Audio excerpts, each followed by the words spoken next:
उत्तर प्रदेश के निवासी को, उत्तर प्रदेश की जनता खड़ी है, एक डिस्ट्रिक्ट में सारा उत्तर प्रदेश बैठा है, यहाँ एक डिस्ट्रिक्ट में एक काम कोई बता दे। जातियां सेट की, उत्तर प्रदेश को विकास नहीं किया, उत्तर प्रदेश को बर्बादी के रास्ते पे ले जाने का काम किया।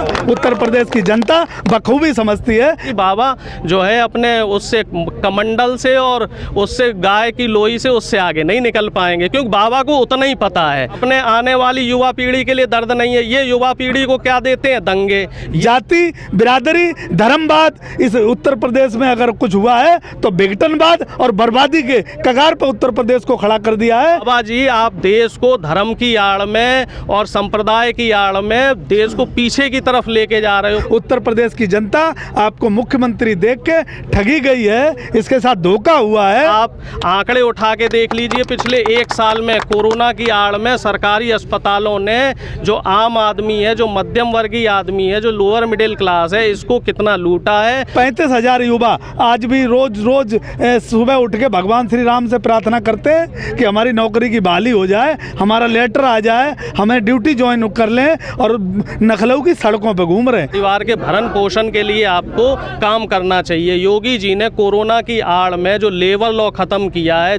सर, स्वागत है आप दोनों लोगों का बहुजन सेंचुरी में। सर, आज उत्तर प्रदेश का बजट निकला है, आप लोगों को क्या उम्मीद लग रही है योगी गवर्नमेंट से, क्या चेंजेस वो ला रहे होंगे सर इस साल? उत्तर प्रदेश की जो सरकार है, हमारे भारतीय जनता पार्टी, हमारे मुख्यमंत्री बाबा योगी आदित्यनाथ जी को, उन्होंने जो पिछली सरकार जो सरकार ने काम किया था उसमें उन्होंने सारे काम ख़त्म करने का काम किया उनका, और उन्हें जो काम उन्होंने विकास किया था और जो विकास का मॉडल एक एजेंडा सेट किया था, उस एजेंडे से हमारे बाबा जी भटक गए। उन्होंने जो लखनऊ एक्सप्रेस हाईवे बनाया था अगले, इससे पिछली सरकार ने उसके किनारे जो मंडियों की बात की थी, मंडियों का प्रावधान रखा था, वो बाबा योगी आदित्यनाथ जी ने ख़त्म कर दिया। अब बाबा योगी आदित्यनाथ जी बजट में क्या कर रहे हैं मुझे अभी बहुत ज़्यादा डिटेल में पता नहीं है, लेकिन मुझे इतना पता है कि ये पुलिस की जो गाड़ियाँ हैं इनमें धक्के लग रहे हैं, इनके लिए उन्होंने कुछ नहीं किया होगा। और जो 108 जनता की सेवा के लिए अखिलेश यादव जी ने जो पिछली सरकार ने दी थी, उनके लिए उन्होंने कुछ नहीं किया होगा। शिक्षा और स्वास्थ्य के क्षेत्र में बाबा जी ने कुछ नहीं किया होगा। अगर किया होगा तो थोड़ा बहुत अयोध्या के लिए किया होगा या किसी मंदिर के लिए किया होगा। मंदिर हम मानते हैं कि भगवान श्री राम में हमारी आस्था है, लेकिन शिक्षा, स्वास्थ्य इस देश के लिए सबसे बड़ी प्राथमिकता है। और बेरोजगारी, रोजगार के लिए आज उत्तर प्रदेश में 35,000 से ज़्यादा जो लोग हैं सिपाही दर दर की ठोकरें खा रहे हैं, लखनऊ धरने पर बैठे हैं। और उन्होंने 15,000 सिपाहियों को तो नियुक्ति दे दी, 50,000 की भर्ती हुई थी।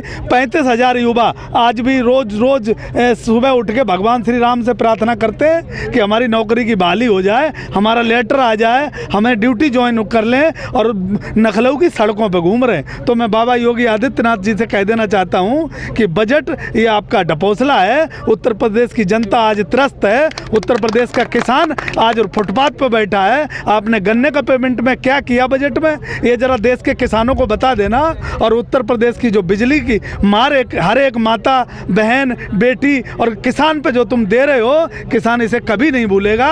उत्तर प्रदेश की जनता आपको मुख्यमंत्री देख के ठगी गई है, इसके साथ धोखा हुआ है, क्योंकि विकास की रफ्तार उत्तर प्रदेश की रुकी पड़ी है, जीरो की तरफ है। पूरे पूर्व से पश्चिम, उत्तर से दक्षिण तक उत्तर प्रदेश में, बलिया से बहराइच तक और दिल्ली से तुम बुंदेलखंड तक कहीं भी देख लो, उत्तर प्रदेश के अंदर कहीं भी विकास नहीं हो रहा। बाबा योगी आदित्यनाथ जी ने बजट अपने खुद का जैसा दिया होगा, जैसे वो कपड़े पहनते हैं भगवान श्री राम के रंग के, लेकिन उनका दिल जो है बिल्कुल दूसरे तरीके का है। उत्तर प्रदेश की जनता के लिए कोई मोहब्बत नहीं उन्हें। कहते हैं कि देश के नंबर 1 सीएम है, गोदी मीडिया भी दिखाता है, टाइम मैगजीन में खबर छपवाते हैं। ये मुझे बता दो कि योगी आदित्यनाथ जी को अगर नंबर 1 सीएम बना दिया तो वो कौन सी एजेंसी है जिसने सर्वे किया और उन्होंने काम किया क्या किया उत्तर प्रदेश में, हमें कोई ये बता दे कि ये काम किया है। उत्तर प्रदेश के अंदर सिर्फ बलात्कारों की बाढ़ आई, उत्तर प्रदेश में क्राइम की बाढ़ आई,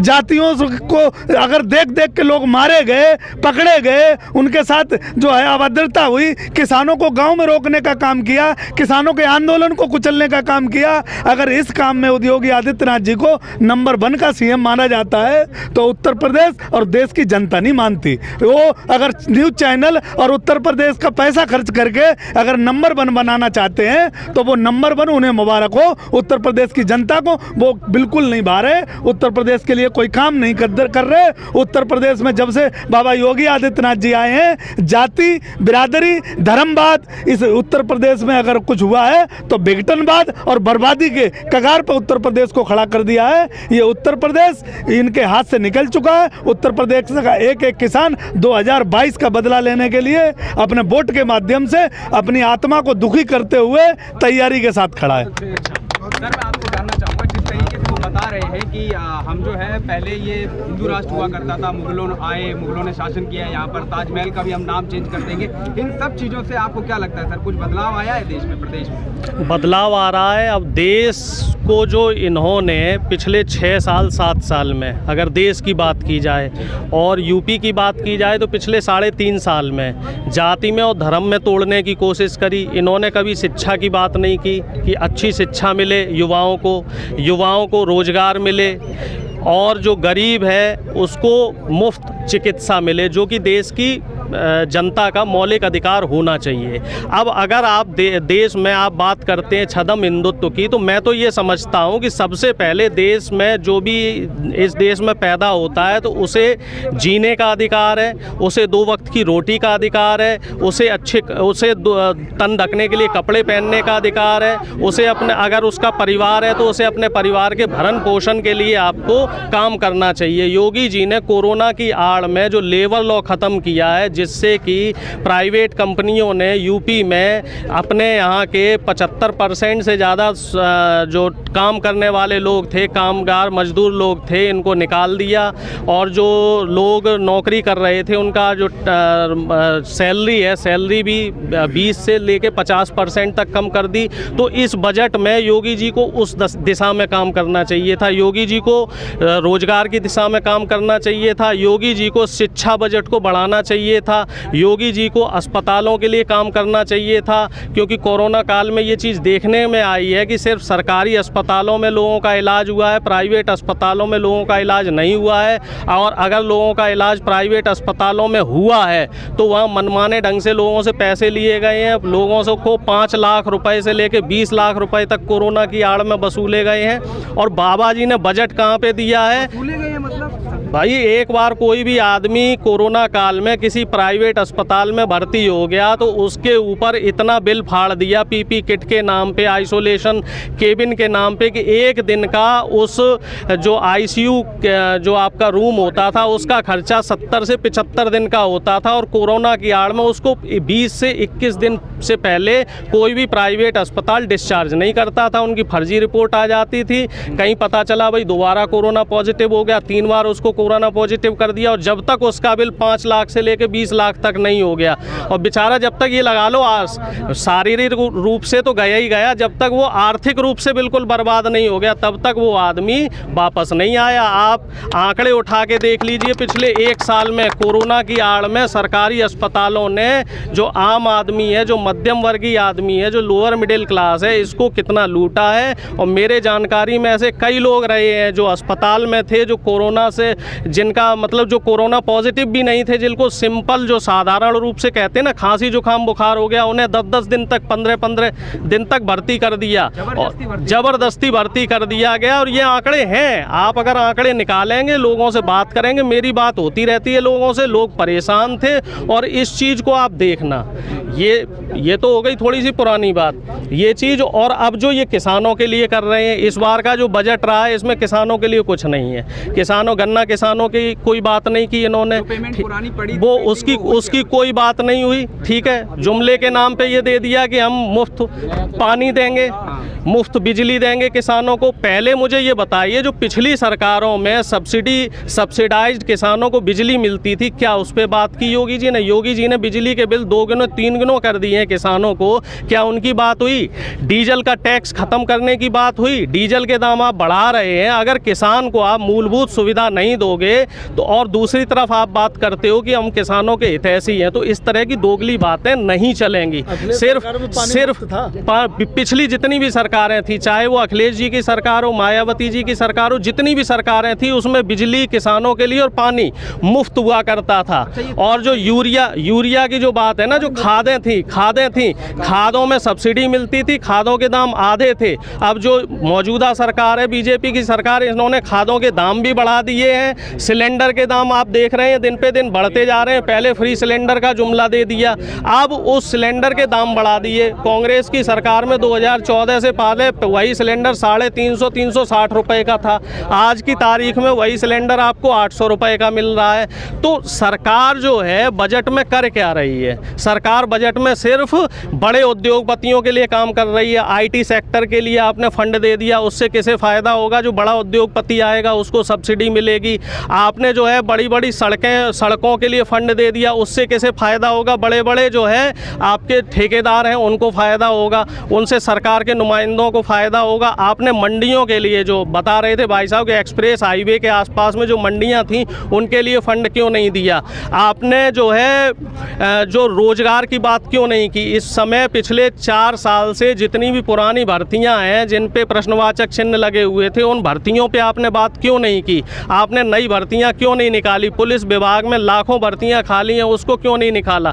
शिक्षा विभाग की भर्तियां क्यों नहीं निकाल रहे हैं आप मेडिकल हॉस्पिटल में नर्स और सफाई कर्मी से लेकर डॉक्टर तक वो पद खाली हैं, तो उनके लिए आप बात क्यों नहीं कर रहे हैं? बाबा जी, आप देश को धर्म की आड़ में और संप्रदाय की आड़ में देश को पीछे की तरफ लेके जा रहे हो। पुरानी सरकारों ने विकास से और तरक्की करके हमारे प्रदेश को और हमारे देश को दुनिया में एक पहचान दिलाई है, और आप क्या काम कर रहे हो? आप 500 साल पहले ले जा रहे हो। आप वो काम कर रहे हो कि आदमी जो है धर्म और उसी में फंसा रहे, आदमी अपने बच्चों को 2 वक्त की रोटी ना दिला पाए, आदमी जो है जो 21वीं सदी में विदेशों में जो चीज़ें चल रही हैं उस चीज़ को समझ ना पाए। तो ये जो बजट बना रहे हैं और जो हमारे मौजूदा मुख्यमंत्री जी हैं माननीय योगी जी, तो इनकी जो सोच और समझ है, क्योंकि ये खुद शिक्षित नहीं है, इनका खुद का परिवार नहीं है, तो ना तो इन्हें शिक्षा का महत्व तो पता है, ना चूँकि इनका परिवार नहीं है तो इन्हें अपने आने वाली युवा पीढ़ी के लिए दर्द नहीं है। ये युवा पीढ़ी को क्या देते हैं? दंगे। ये क्या दिखा रहे हैं? ये जो अपने एजेंट हैं, RSS के लोग हैं, इनको क्या बरगलाते हैं कि जो किसान बैठा हुआ है यहाँ पे, या फिर जो मान लो युवा नौकरी की बात करता है, ये गद्दार है। मतलब जो सरकार से सवाल करे वो गद्दार है, जो सरकार से अपने हक की बात मांगे वो क्या है? वो देशद्रोही है, वो खालिस्तानी है। तो सरकार का ये जो मनमाना जो रवैया है, ये धीरे धीरे जनता के बीच में समझ में आ रहा है, क्योंकि आप नफरत से और राग द्वेष की जो चीज़ें हैं, द्वेष की चीज़ें और संप्रदाय के नाम पे जो लोगों को भड़काने का काम है, ये 1 साल कर सकते हैं, 2 साल कर सकते हैं, उससे ज़्यादा नहीं चलता। जनता समझदार हो रही है, जनता इन चीज़ों को धीरे धीरे समझ रही है, और 2022 के चुनाव में योगी जी को इस चीज़ को समझ में आना चाहिए इनको, कि अगर इनको जो चुनाव जीतना है या कुछ करना है तो जनता के लिए काम करना पड़ेगा। और मुझे नहीं लगता है कि बाबा जो है अपने उससे कमंडल से और उससे गाय की लोई से उससे आगे नहीं निकल पाएंगे, क्योंकि बाबा को उतना ही पता है और उतना ही उन्हें सिखाया गया है, और उससे बाहर का वो सीखना भी नहीं चाहते। जैसे घोड़े के आगे जो है ना पट्टा लगा दिया जाता है, वो एक ही चीज़ देखता है, इधर उधर की चीज़ उन्हें नहीं देखनी, ना तो उन्हें देखनी है ना उन्हें सुननी है। अंधेर नगरी और चौपट राजा। आपसे एक आखिरी सवाल पूछना चाहूँगा। अमित शाह जी ने कहा था कि योगी जी के लिए मैं सबसे लड़ाऊं मुख्यमंत्री बनाने के लिए। अभी जैसा कि सर ने बताया कि कुछ सर की बातों से मुझे लगा कि योगी जी ने 5 साल कुछ किया ही नहीं है, तो आखिर कोई तो अच्छा काम किया होगा, कुछ तो बताइए। ये समझ गए ना। देखो, उत्तर प्रदेश की जनता ने भारतीय जनता पार्टी को वोट दिया था, और हमारे प्रधानमंत्री जो नरेंद्र मोदी जी हैं, उन्होंने झूठ बोल के उत्तर प्रदेश की जनता को 2017 में ठगने का काम किया था। ये नहीं कहा था कि बाबा योगी आदित्यनाथ जी हैं उत्तर प्रदेश के मुख्यमंत्री बनेंगे। जब इनकी मोदी जी ने जनता के सामने उत्तर प्रदेश में झूठ बोला तो जनता ने ये समझा कि जैसे ही प्रधानमंत्री नरेंद्र मोदी जी केंद्र में बैठेंगे और उत्तर प्रदेश में कोई बढ़िया मुख्यमंत्री आएगा तो उत्तर प्रदेश में राम राज्य आ जाएगा। लेकिन उत्तर प्रदेश की जनता के जो थोपा गया, जो मुख्यमंत्री योगी आदित्यनाथ जी थोपे गए, उत्तर प्रदेश की जनता उस दिन से दुखी है। योगी आदित्यनाथ जी ने आके यहाँ सिर्फ अपना एक माइंड सेट किया, एक खास जाति को खास पदों पर बैठाने का काम किया। और सबसे ज़्यादा अगर जाति बिरादरी कहीं शुरू हुई तो बाबा योगी आदित्यनाथ के समय में हुई। और आज थाने में, चौकियों पे, कहीं पीओ, जहाँ भी आप देख सकते हो विशेष जाति के लोग बैठे हैं। दूसरी बात, उत्तर प्रदेश में आज दिन तक किसी उत्तर प्रदेश के निवासी को, उत्तर प्रदेश की जनता खड़ी है, एक डिस्ट्रिक्ट में, सारा उत्तर प्रदेश बैठा है यहाँ, एक डिस्ट्रिक्ट में एक काम कोई बता दे। उत्तर प्रदेश की इससे अगली जो पिछली सरकारें रही, चाहे बहन मायावती की रही हो, चाहे वो अखिलेश यादव जी की रही हो, और चाहे किसी की भी रही हो, मैं उनका खड़े होकर 50 काम एक जिले में गिना सकता हूँ। तो मैं ये कहना चाहता हूँ कि उन्होंने विकास किया था लेकिन धर्म को नहीं लड़ा पाए तो वो सत्ता से चले गए। ये धर्म पर राजनीति करने वाले, हिंदू मुस्लिम को लड़ाने वाले, जातियों में लड़ाने वाले, और जातियों के नाम से इन्होंने जब से आए हैं, चाहे वो ब्राह्मण जाति का ले लो, चाहे मुस्लिम ले लो, चाहे जाट ले लो, चाहे वो यादव ले लो, जिस जाति में देखोगे 100, 200, 500 युवाओं का मारने का काम किया। तो इन्होंने जातियां सेट की, उत्तर प्रदेश को विकास नहीं किया, उत्तर प्रदेश को बर्बादी के रास्ते पे ले जाने का काम किया। उत्तर प्रदेश की जनता बखूबी समझती है। आज हमारे किसान आंदोलन को ये कुचलने के लिए सारी ताकत लगा दी, लेकिन यहाँ किसान और नौजवान एक कंधा से कंधा के मिला के खड़ा है इस आंदोलन को सलामत रखे हुए। और हमारी अब जातियां भी आपस में ख़त्म हो गई। अब हमारी जाति है तो किसान है, और धर्म है तो हिंदुस्तान है। इसके बल पे उत्तर प्रदेश का अगला मुख्यमंत्री हम चुनेंगे। वो उत्तर प्रदेश का विकास करेगा, उत्तर प्रदेश को नई दिशा देगा।